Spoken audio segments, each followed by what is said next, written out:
Hi, I'm Abby McHugh-Griffa, Executive Director of the Climate Solutions Accelerator. And instead of my normal monthly updates, in this video, I'm just going to reflect back a little on this past year, how things have gone, and also a little bit on the past 10 years, because as it turns out, this year, this month, is the 10-year anniversary of when I first started getting involved in climate activism, and it has been a wild ride for sure, so I will share just a few reflections on that. But to start with our work, I'm especially proud this year that we introduced the idea of regenerative economics to our community.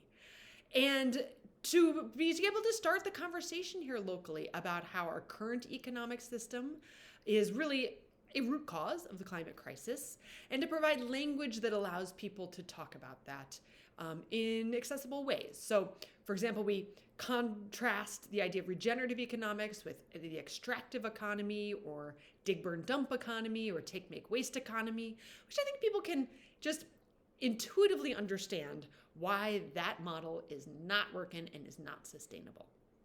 And instead, focusing attention on the need to shift toward an economy that equitably meets human needs and supports human well-being, while repairing environmental degradation and allowing us to live within the boundaries of what the planet can provide. And of course, regenerative economics is an emergent concept, so we don't have like a three-step plan to get there, but we have started that conversation locally and look forward to continuing to collaborate with all kinds of people here locally to move ourselves in that direction. And the idea of regenerative economics and economy aligns really well with our organization's focus on systems level change.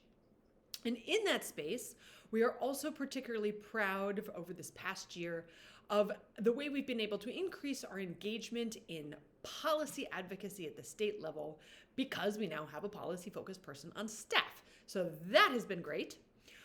Also, over the past year, our ability to focus on organizations and supporting organizations in transitioning to clean energy has been expanded, both because we have the Clean Energy Hub, which is up and running, but also because we now have our Color Your Organization Green program. So that, helps organizations identify their vulnerabilities and impacts related to climate change and develop a corresponding climate action plan. Year 1 went great, so now we're moving into year 2 and very excited for that work. And I mentioned the Clean Energy Hub. That is a thing now that has staff. We have the integration with the AMPed platform, so there is that public-facing brand where people can go to the website, get connected to resources and our energy advisors. And that's serving both residents and small businesses around the 9-county region. So we are very excited on the progress that has been made on that Clean Energy Hub work over the past year. And the last thing I will mention on this front is the collaborative work that we are doing with the Rochester Monroe Anti-Poverty Initiative and Reconnect Rochester and a bunch of other organizations actually, under the umbrella of the Transportation Impact Collective. And we know that transportation is the largest source of emissions in our region. We have our collective impact work. Our MAPI is also a collective impact initiative. So this is the place where we bring those efforts together to reduce emissions while also improving quality of life for local residents and opportunities for upward mobility for those who need it most. So very, very excited to be doing that work in collaboration with some really wonderful partners. But now, stepping back for just a second, as I mentioned, I have been doing this work for just about exactly 10 years now. And first, of course, got involved as a volunteer, knowing nothing about what I was doing. Absolutely nothing. And I would say over these past 10 years, I have pretty dramatically transformed as a human being, mostly for the better.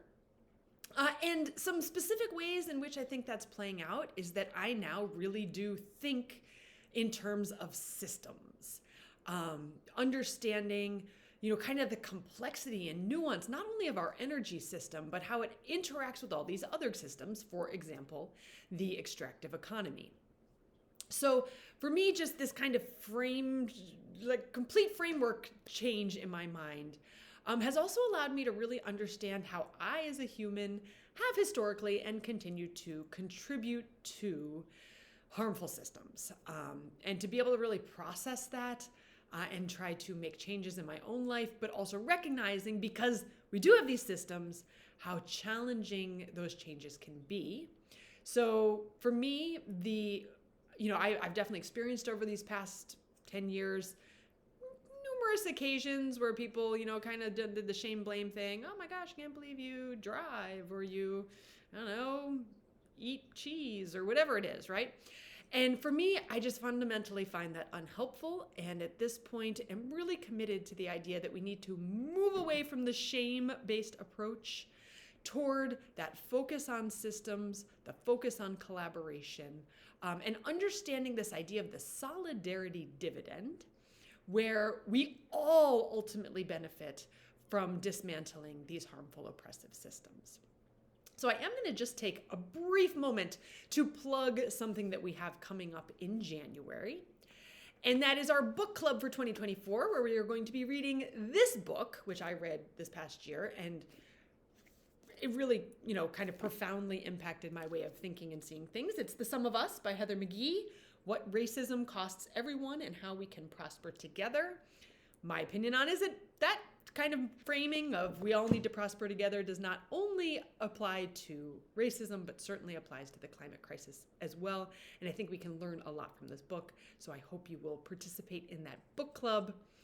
And lastly, for me, I think where my thinking is at this point, and one of the major kind of lessons learned for me over this past decade, is that this work we're doing needs to come from a place of love.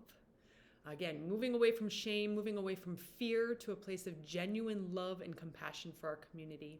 My cat's trying to get his head in this video, so hi, Albert.